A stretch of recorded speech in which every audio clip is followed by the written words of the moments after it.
So much of things that we need to see about. Surely I do have to spell them out. Cause you know as well as I do, the only way is putting more effort and less play. Because now, more than ever, we must show discipline, tolerance, and production to build a strong and better nation. I say that is the main foundation. So come let us go hand in hand, because this is our land. Come my brother, come my sister, and let us build a nation together.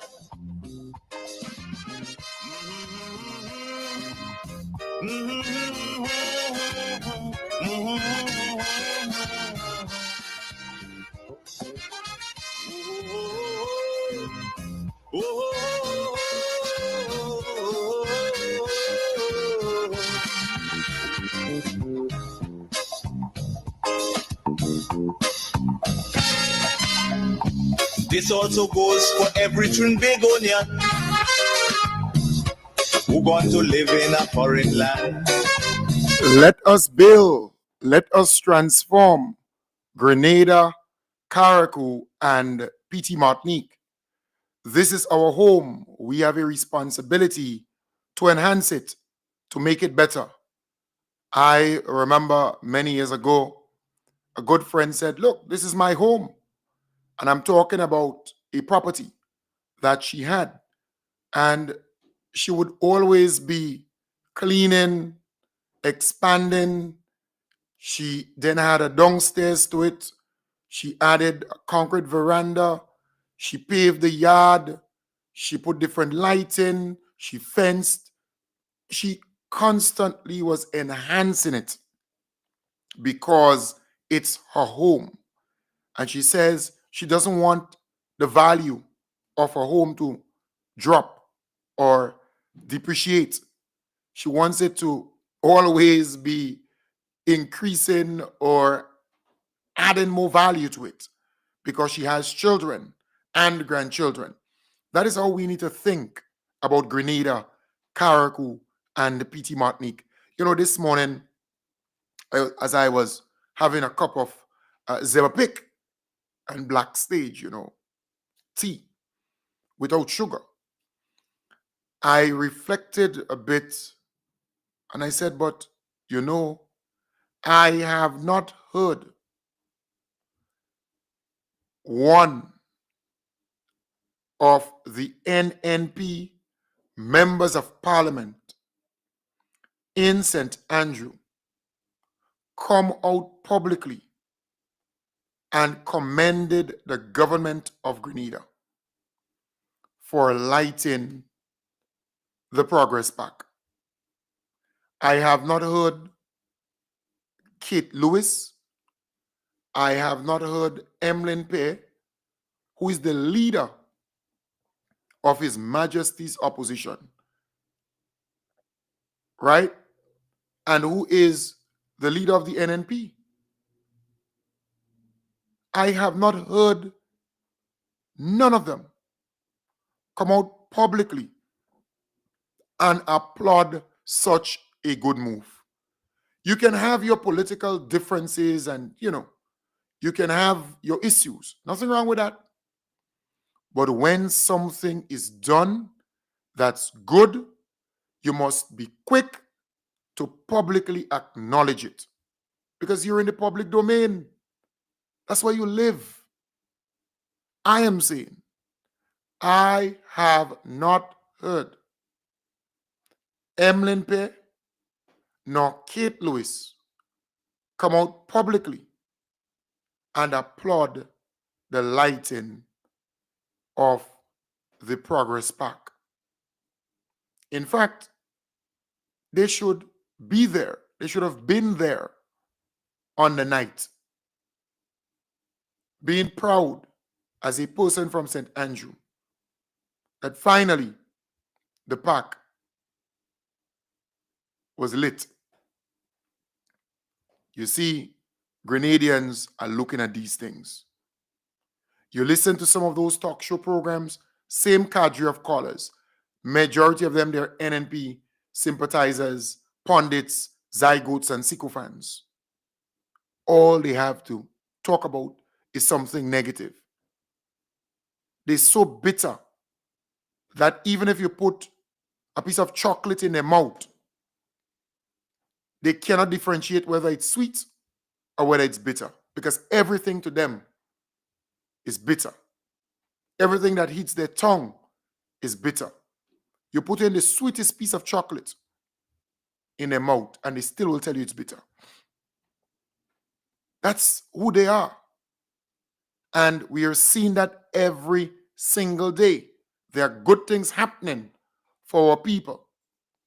The Honorable Tevin Andrews is doing a fantastic job in Carriacou. In fact, he put up 3 photos this morning talking about the airport, the Lauriston Airport. And I mean, that's his pet project. He wants to see that airport have night landing. So, updates on the Carriacou Airport and night landing project. Great news for Carriacou and Petite Martinique.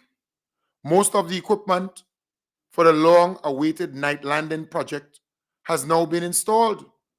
Between now and December, we expect all remaining components to be in place, putting us on track to officially accommodate night landing before year's end, once everything goes as planned. I am also pleased to share that a new airport scanner is being installed after a long wait. As many of you know, our airport sustained significant damage during the passage of Hurricane Beryl, which destroyed several key parts of equipment, including the scanner. This meant baggage had to be manually searched for quite some time. Well, the wait is finally over, and the new scanner is here and being installed. We're also preparing to construct a new control tower to further modernize operations, along with planned upgrades to the existing airport building. And in even more great news, 2 of our very own young people, Miss Patterson, Miss Patterson and Mr. McLeod, have completed their studies in meteorology and will now play key roles in the enhanced operations at our airport. Carriacou and Petite Martinique are on the move. We are building, we are progressing, and we are not turning back. It's only up. It's only up from here, boots on the ground. So the Honorable Tevin Andrews, they continue to do a fantastic job, an excellent job. Kudos to you, my brother. I wish you and the people of Carriacou and Petite Martinique all the best. All right. Maybe I can show them the pics, the photos there, or maybe next time when it's fully installed and everything is launched and things are going nicely there. So boots on the ground, things are happening for the people of Carriacou and Petite Martinique. There are things that should have been done 10 years ago. Because the NDC is in power, they are now being done. 10 years ago, this should have been done. Or maybe 15 years ago. You have some of the small islands in the Grenadines. They have airport. They have night landing and other things like that. Why Carriacou has to be last? And Carriacou, in some instances, is bigger than them in size and in population. So, come on. The NNP really abandoned the people of Carriacou and Petite Martinique. They treated the people of Carriacou and Petite Martinique as stepchildren. And some of the things that are happening now should have happened 10, 15 years ago. All right? NNP was there for 23 years and a half. We expected them to do those things. Some simple things, like having a toilet and bathroom facility at Montrouge playing field. One of the largest playing field in the south of the island, where you have the largest population right, of people living in an area. I think that's the largest settlement or uh, area in Grenada, where you have a lot of people residing, living, moving about, using the playing field and that kind of thing. But still, for all, they did not see the need to have a toilet, at least toilet and bathroom, at that location. The NDC came into office and they had to put it. Something as simple as that. As simple as that. To light that playing field. Again, it took the NDC. You know, we can go on and on and on and on. Simple in the Grand Tang main road. To widen that road after all the years.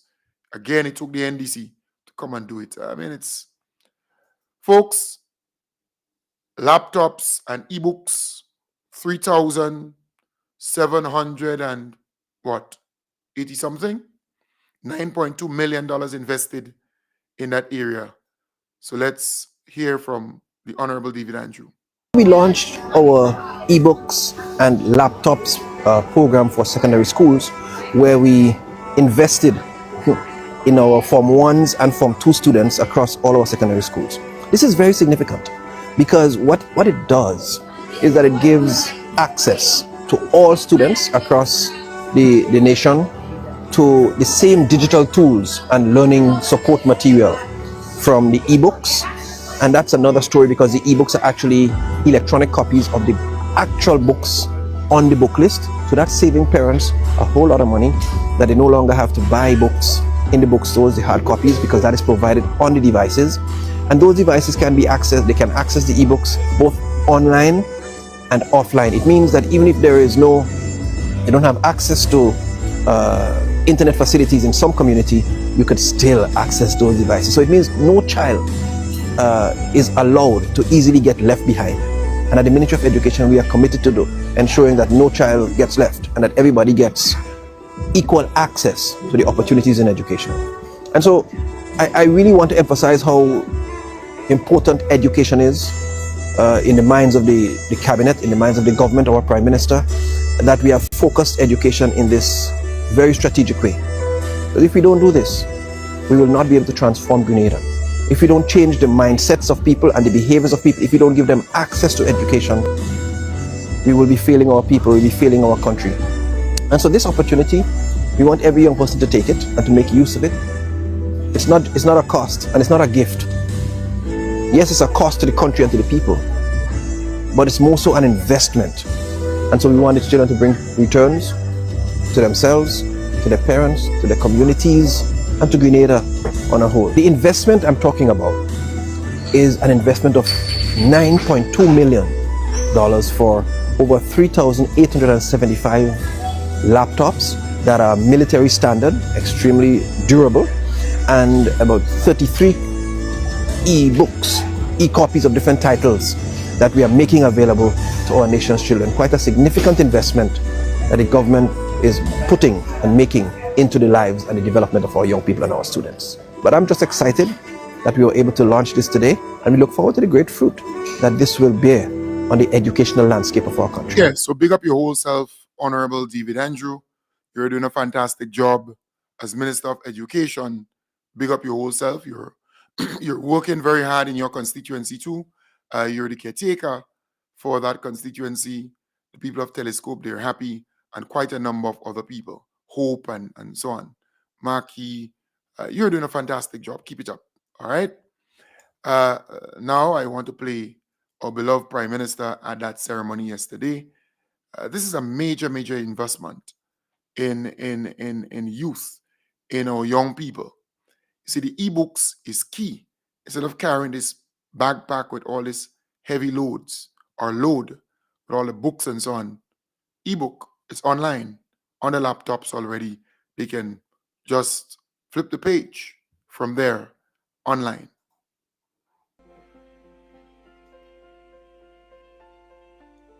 St. Andrew's Anglican Secondary School.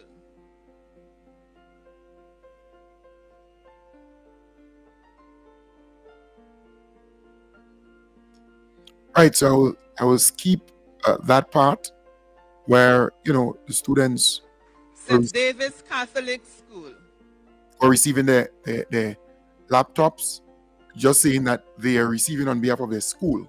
So all the schools, they received laptops for all their Forms 1 and all their Forms 2. St. John's Right. Christian Secondary School. So again, just saying all the schools in Grenada, Carriacou, that's where you have secondary schools, they received laptops for Forms 1 and Forms 2. St. Joseph's Convent, Grenville.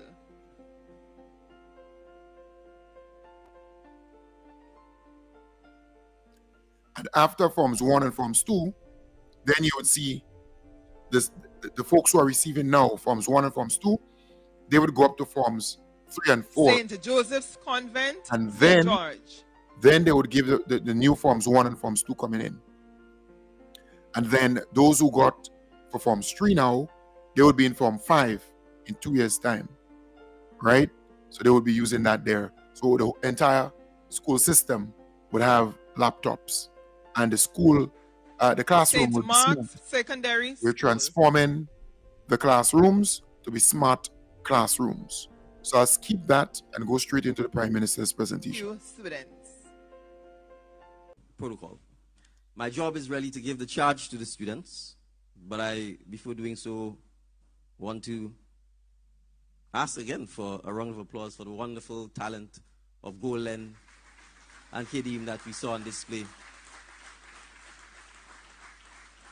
this morning. I saw Minister Williams crying while Kedim was singing, and I looked at a number of persons behind me who were nodding along or wishing they had the talent that was on display. That includes me, by the way. So, to both Golan and Kedim, you've represented the students exceptionally well this morning. You've represented yourself very well, and your school, your family, your community should be very proud of you. And I look forward to both of you one day doing a duo together. I don't know if you've met each other before, but know that we have one who can sing and one who can play the violin. I hope that the Minister of Education and his team will hasten to ensure that the Arts Festival and the Music Festival and those things come back on stream so that we can see the talent and the promise that Grenada Future had on display this morning. I want to commend the Ministry of Education and all who are responsible for ensuring that we are here this morning and that the students have the opportunity to be part of this ceremonial handover of the laptops and e-books.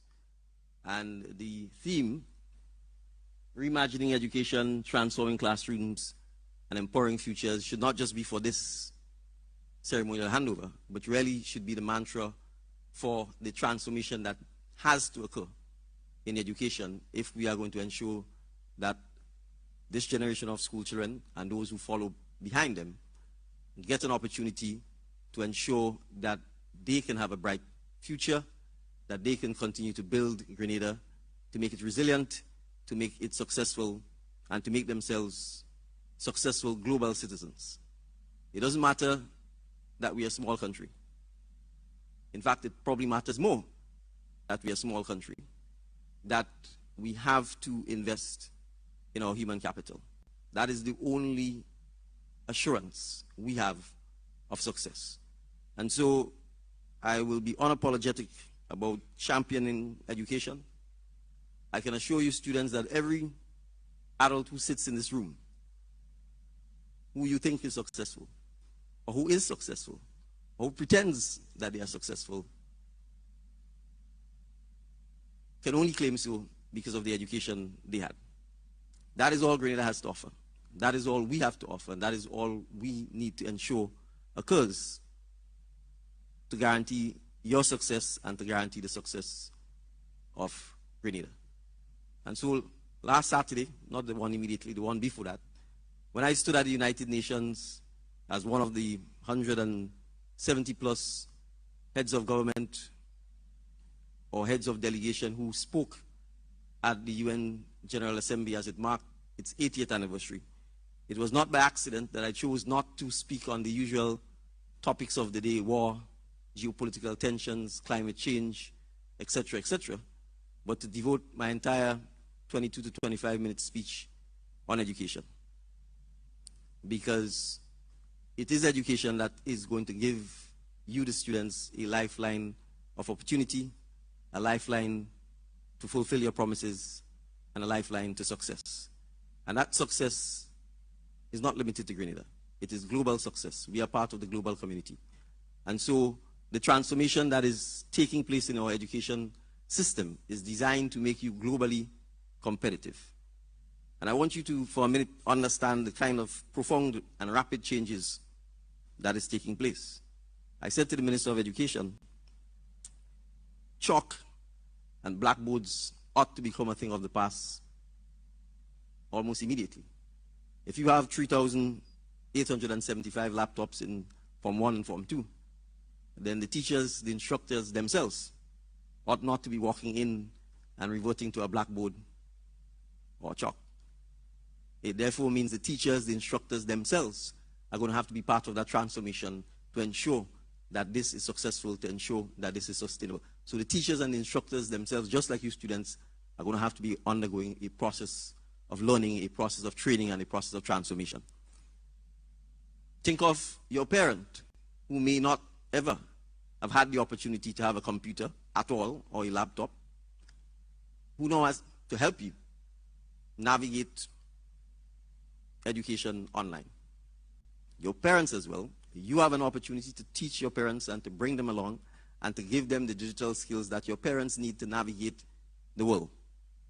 Because while we are focusing on you, the students, this morning, it is equally important for us to have adult digital literacy for our parents, for your parents, your guardians, to be able to function in a digital literate world. And it is not going to stop. If we don't make ourselves future ready, the world will simply run over us and leave us behind. So parents too need to use the opportunity to learn themselves how to become literate, how to navigate, how to grow, and how to succeed in a digital world if they are to partner with you students in making sure that you become successful over the next several years as well. But I want to emphasize what the Minister of Education said. This is not free. This is paid for by the taxpayers of the country. And the taxpayers are your parents, teachers, all those who work and contribute towards the economy of Grenada. All those who buy anything in Grenada pay some form of tax. There's VAT on most goods and services. And it is that VAT, it is the customs duties, it is the property tax, it is the income tax, it is our taxation base that gives the government revenue to do anything. So we are in a circular relationship. The citizens work and pay taxes to the government collects that taxes, and it has to be able to deliver services to the citizens. So your laptops and ebooks are not free. As the Minister of Education said, it's a combined cost of $9.2 million, EC dollars. That's approximately $3.45 million US dollars. And it's an investment in you, the students. It's not a gift. It's an investment in you. And when you invest in yourself, and when you work that investment, which is yourself, it will pay dividends 10, 15, 20, 1,000 times over. And that dividend is going to be your success as a student, your success as a teenager, and your success eventually as an adult. And that is how Grenada becomes successful. That is how we grow. I told my son once, who for once gave us a compliment after the 50th anniversary of the independence celebration. He said, for once we had done something exciting. And then he talked about the lack of entertainment and various things for young people in Grenada. And I said to him, part of the reason for the lack of entertainment is because the income of our citizens need to get higher. Because the more income you have is the more you can spend on entertainment, is the more you can spend on what is called discretionary habits. But if you don't have a significant income, it means most of your money is going to go towards the basic needs of life. Housing or shelter, food, clothing, maybe transportation to actually get to and from work or to get to and from where you're going. And I explained to him how a person increases his or her income. It's not the government. The government can't increase your income. We can pass things like minimum wage, but that's minimum. What we want is maximum. And that means investing in yourself. And I gave him an example of myself. I told him when I left National College, I went back to Presentation College to teach. And my salary was $1,200. And I taught for 2 years. And then I took a loan for $60,000 to go to the University of the West Indies. I remember telling someone, it's like, are you crazy? That amount of money to go and study? How are you going to pay it back? And I said you could look at it two ways, $60,000 in debt, or you can look at it as an investment. So I studied law for 5 years, and I came back in 2002. And I said to him, then I got a job at the law firm. And my salary then was $3,500. So I said in 5 years, I made a $60,000 investment, and my salary tripled. But yes, I had the debt, no doubt. But I said with the tripling of my salary, I could have financed the debt. I bought a vehicle, and I probably was living the way I lived as a teacher. And I said 2 years later, I had an opportunity to buy the law firm. And yes, I borrowed, or the law firm owners financed it. The debt was $750,000. But I had the freedom after I bought the firm to pay myself anything. And I paid myself then $5,000. And 2 years later, I paid myself $10,000. And I said to him, in 3 years, I paid off the entire $750,000 with my partners. And thereafter, the firm had no debt. Because we bought the firm, and my disposable income went from $1,200 to $3,500 to $10,000 to stop counting after that. But the point I'm making is that is what investing in yourself does. And that is what education gives you the opportunity to do, to invest in yourself. So do not see this laptop as merely a device. It gives you access to the world. It gives you access to unlimited knowledge. But it also will force you to make choices, and to make the right choices. Because as you saw in the demonstration, you are going to have to decide whether when it's study time, you decide to play. You are going to have to decide when it's play time, whether you decide to study. You are going to have to decide whether, with all of your brilliance, you bypass the rules, you bypass the restrictions, and you access sites that you should not access. Or whether you engage in online bullying or not. Or whether you take care of the laptop or not. As was emphasized, it is yours. When you own something, you are responsible for it. Not your parents, not your teachers, not the Ministry of Education. So it's an opportunity for you to learn additional responsibility, for you to learn to start owning and managing the assets that are given to you so that you could turn those assets into an investment, and that gives you a return in the form of profits or dividends. So when your principles of business or economics teacher is talking about the factors of production, capital, you have capital in your hand. You have the laptop, you have the access to education, and you have your brain, you have your imagination, you have your work ethic. That's the entrepreneurship. And I urge you to use it to make yourselves a success, to become successful young men and women, because that's the ultimate measure of the investment that we will make in you. And so now I conclude by reading the charge that I've been charged with reading by the Minister of Education. And it goes like this. When stars align, greatness follows. That sounds familiar? I will say it again. When stars align, greatness follows. And your journey begins today. Each of you students, you are being entrusted with a powerful tool, your very own computer and access to ebooks. It is not a gift. It is an investment in you. It is also a responsibility. The government and the Ministry of Education, your teachers, your principals, your parents, all believe in your ability to learn, to grow, and to lead. And this initiative is designed to give you the technology and the resources to do just that. And so I charge you to use these devices with purpose, with discipline, and with determination. Explore every lesson, every ebook, every digital resource, and push yourselves to excel. Push yourselves to excel. Let those tools strengthen your knowledge, sharpen your skills, and ignite your creativity. Remember, there is greatness in all of us.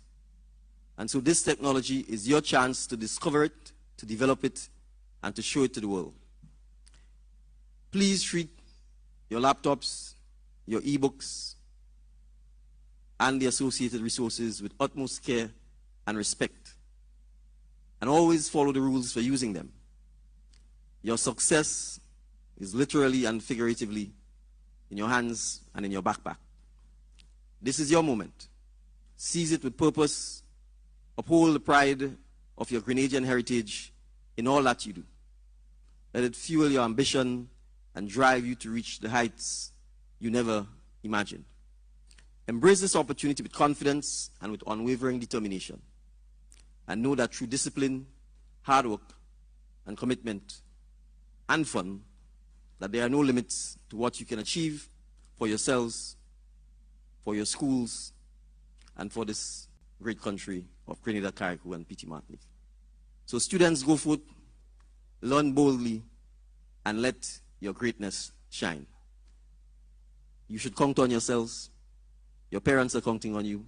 Your friends, your community, your teachers, your principals are all counting on you. And so in essence, Grenada is counting on you. Yes, so that's our beloved Prime Minister there, giving the students the charge.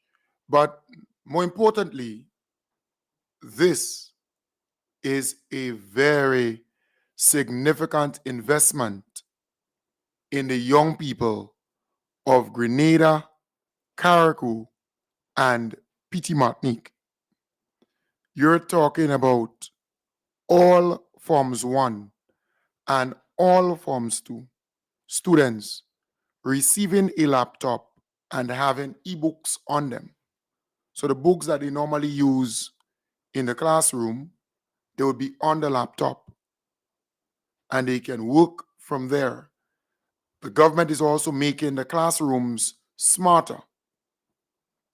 So all the chalk and the blackboard and all these things, that would be a thing of the past. It is a great investment in the future of this country.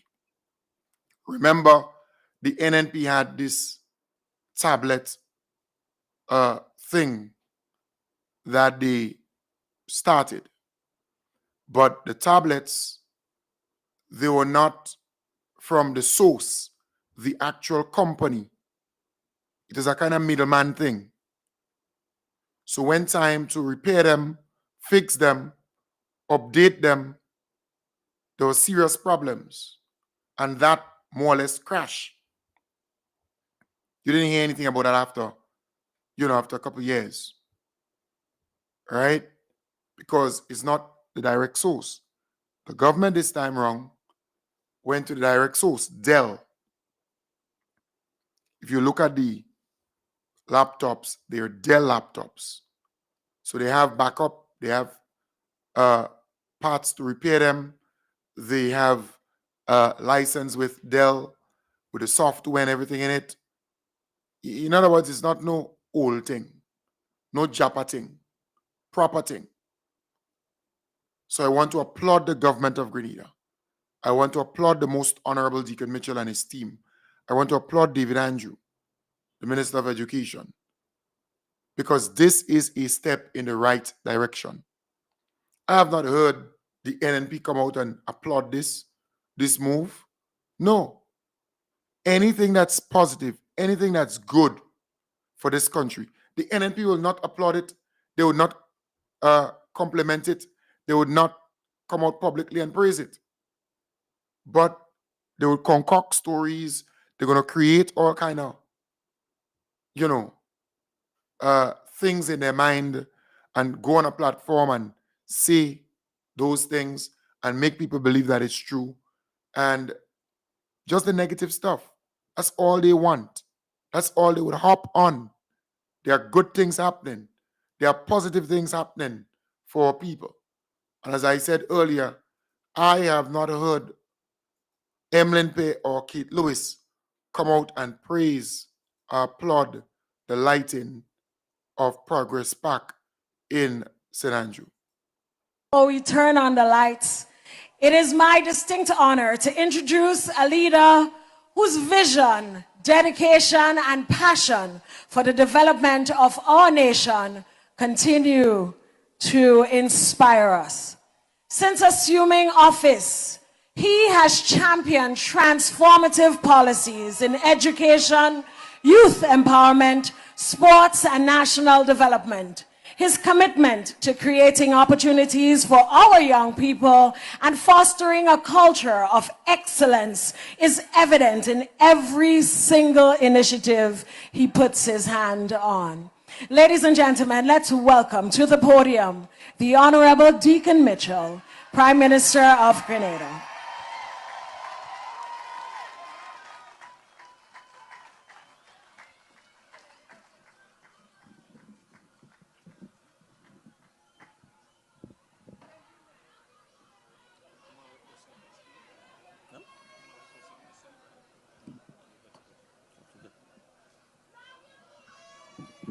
Love you too.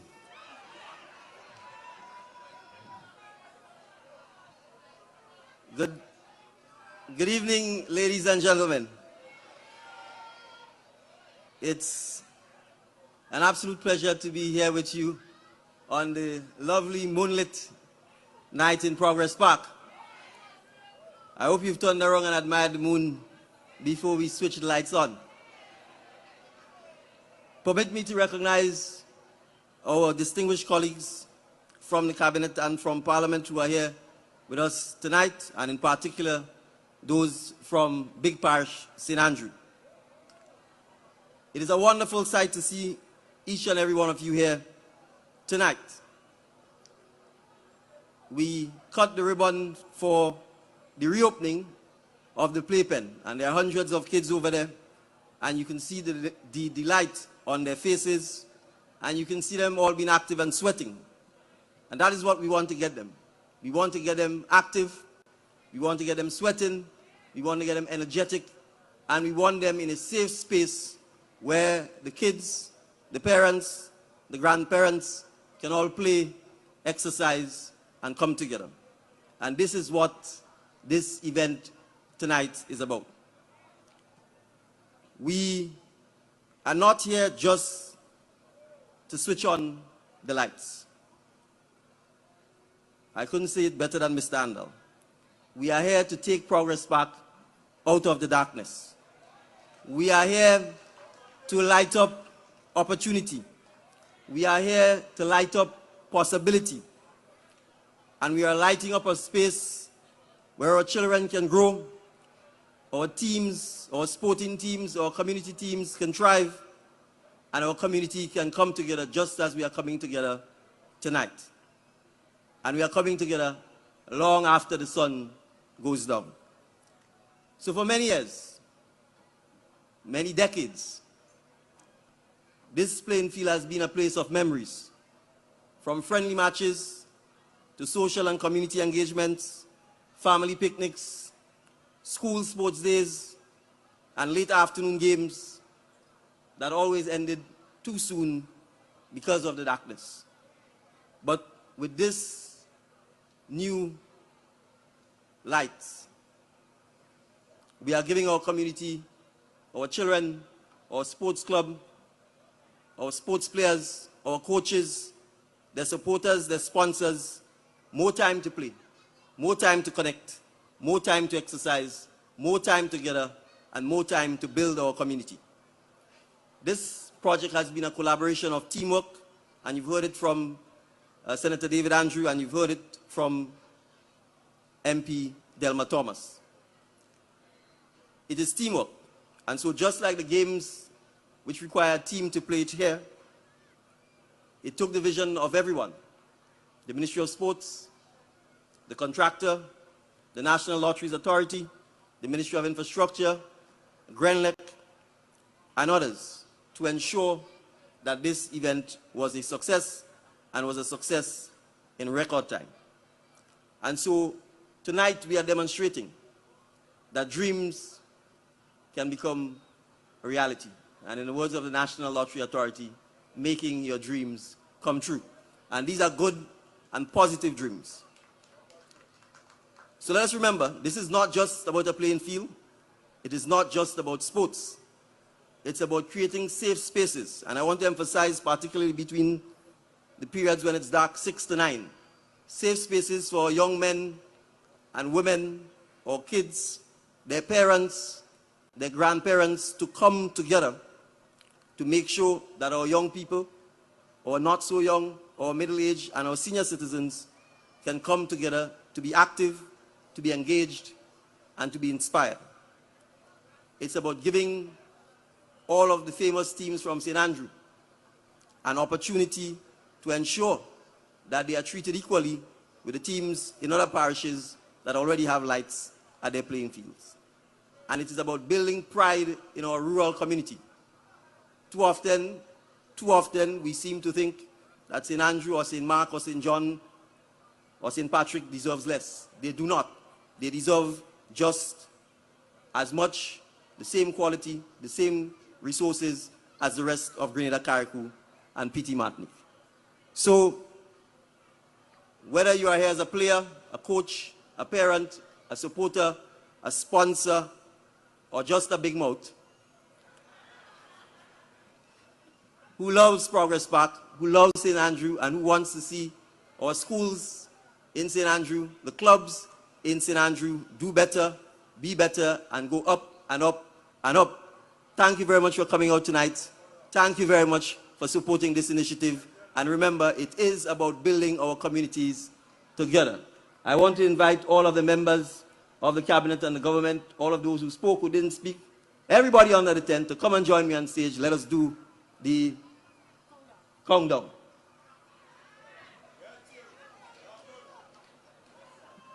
Joshua Andel, Oscar Andel, we'd like to invite you up as well.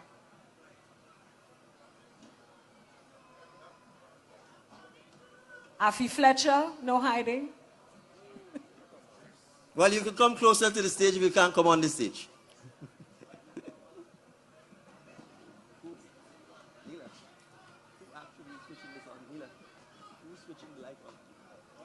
They ready? They sure? All right, well, let someone else hold the mic.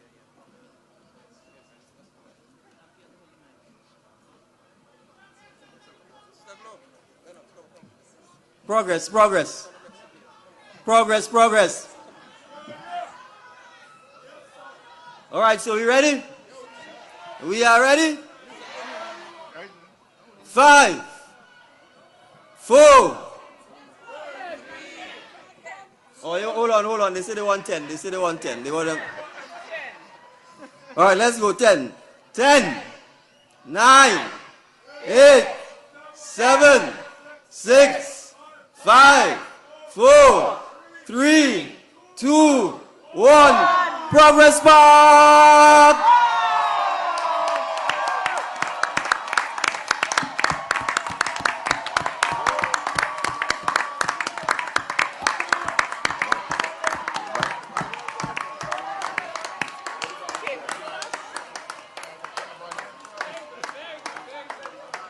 Thank you very much, ladies and gentlemen, and let the games begin.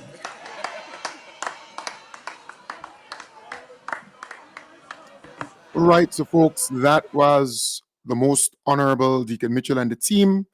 Well, quite a number of cabinet ministers there. I want to big up the Honorable Lennox Andrew. I want to big up the Honorable Delma Thomas. I want to big up the Honorable Gloria Thomas and St. Andrew. Tessa Sensei, all right? There in St. Did I miss out anybody? 1, 2, 3. Right, and the Honorable David Andrew, because they're in Big Parish. I want to big them up and continue doing what you're doing for the people of St. Andrew. Many a times you don't get the kudos, the thumbs up, but you still keep working hard for the people of St. Andrew. That's the way to go. Folks, what I did yesterday on Ride Along and on or in the hub, last night's program, I exposed Tafawa Pay because the guy is out there saying certain things and people get to see through the individual. All I did was to take one piece of that interview and expose him for who he is.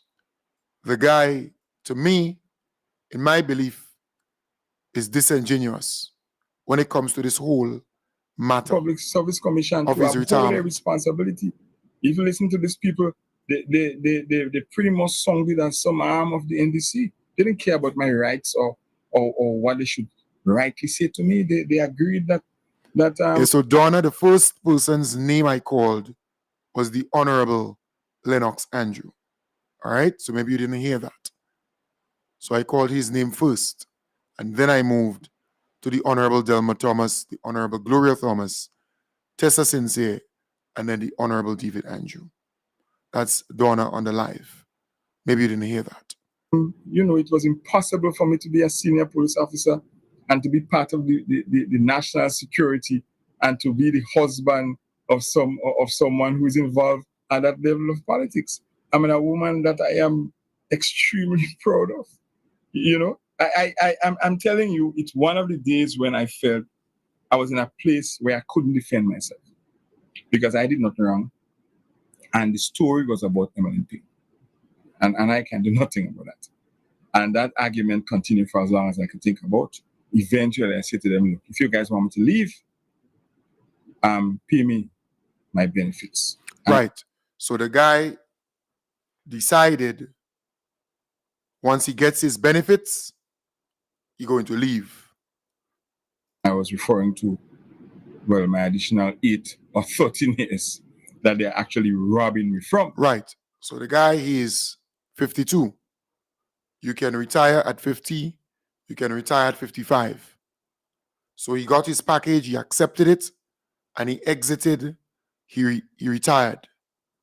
Remember, once you're a public officer, you have to write to the Public Service Commission stating that you are retiring. You have to sign that letter, and it has to go to the Public Service Commission. So he accepted the package and he retired. Why is he out there now crying like a little baby? Eventually, the St. Bernard chairman said noted, and they seemed relieved that I agreed to leave and that I now should engage the Ministry of National Security. Listen, the same person who is kneeling on my neck, who is the Prime Minister. And our beloved Prime Minister is not kneeling on your neck. No. The person who is kneeling on your neck, you won't call her name. Not our Prime Minister. He has not been involved in this. In fact, you never get to see him. You never get to meet him on this matter. So you just assuming things, guessing stuff. I have to now engage his ministry to speak about my benefits. So you have to know how that will turn out. I had no hope. So I had some discussions with the PS there, and long and short, what I got was minuscule in comparison to my 8 years. Well, you see, do not believe that you cannot retire at 55. So to think that you're going to get 8 years of compensation, you can retire at 55. You can retire at 50, but you're 52. The next retirement period is 55. You don't have to wait until 60. But if you wait until 60, then 8 years. But you can retire at 55. Of lost employment, so to speak. And who do you speak to when you're railroaded and you trample upon like that? Yeah, so this guy is crying foul, crying like a little baby now, but he's saying certain things there that will not help him in the future. Because you come out from a meeting with the Public Service Commission and you're just spilling everything out. So you're making the Public Service Commission look as though they were totally correct with everything that they did. Because look at you, you were not confidential, you can't keep anything, just letting everything out. Doesn't look good for a police officer who rose to the rank of acting deputy commissioner and you went back down to your substantive position of superintendent of police. So you have always been in management and you're out there, boy. At the end of the day, you're not getting any sympathy. Grenadians have seen through you, and I'm happy that people are seeing who you really are. You cannot hide. Get ready for a night of celebration. The NDC New York chapter proudly invites you to our party's 38th anniversary and awards reception. Happening October 18th at 7:30 p.m. right here at Our Lady of Miracles Paris Center, 757 East 86th Street, between Flatlands Avenue and Glenwood Road in Brooklyn. Dress to impress and join us as we honor our legacy and empower our future with special guest of honor, Honorable Kerrin James, MP for St. John. Tickets are $150 all inclusive. Get your early bird discount for just $125 before September 19th. Visit ndcnewyorkchapter.com or call 347-729-5770 for more information. Celebrate Grenada's excellence. Secure your ticket now for the NDC New York chapter's 38th anniversary and award reception. Be part of an unforgettable night of elegance and class. Don't miss the party of the year. See you there. Right, so folks, I want to wish you all the best. Have a wonderful day. I will be back with you tonight in the